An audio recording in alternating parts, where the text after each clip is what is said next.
So आज वटपौर्णिमा आहे, तर आम्ही वडाची पूजा करण्यासाठी चाललोय. तर स्टेट ट्यून. कुंडली जुळत नाही, हे लग्न टिकणार नाही असं बऱ्याच वेळा बोललं जातं. पण सावित्रीने सत्यवान 1 वर्षात मरणार हे माहीत असूनसुद्धा तिने त्याचीच निवड का केली?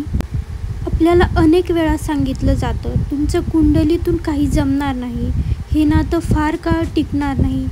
अशा गोष्टी प्रेमावर आणि भविष्यावर शंका घ्यायला लावतात. पण मग काय करायचं? हार मानायची की अजून ठाम राहायचं?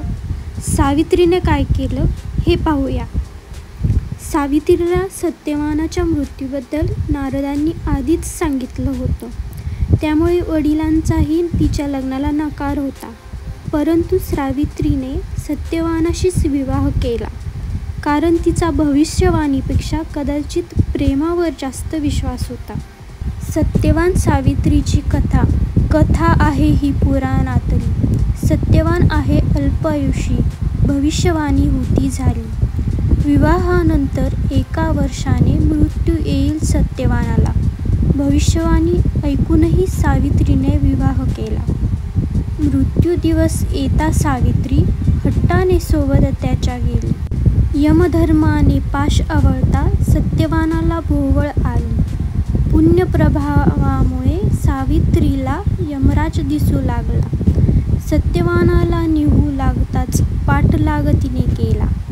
बुद्धी चातुर्य अशा वक्तव्याने प्रसन्न केले तिने यमराजाला.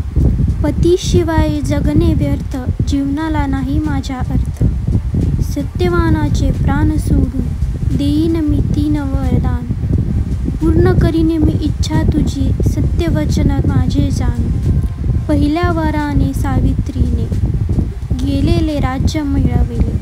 अंध होते तिचे सासू सासरे, दुसऱ्या वराने पाहू लागले. 3रा वर सावित्रीने पुत्रवतीचा मागितला. यमाने तथास्तु म्हणताच शब्दात पकडले त्याला. पतीशिवाय पुत्र मला व्हावा कैसा तुम्ही सांगा. जिवंत करा सत्यवानाला, आपल्या शब्दाला जागा. पाहून सावित्रीची प्रतिनिष्ठा यमधर्म तिला प्रसन्न झाला. सत्यवानाचे प्राण परत करून स्वर्गलोकी यम वापस गेला.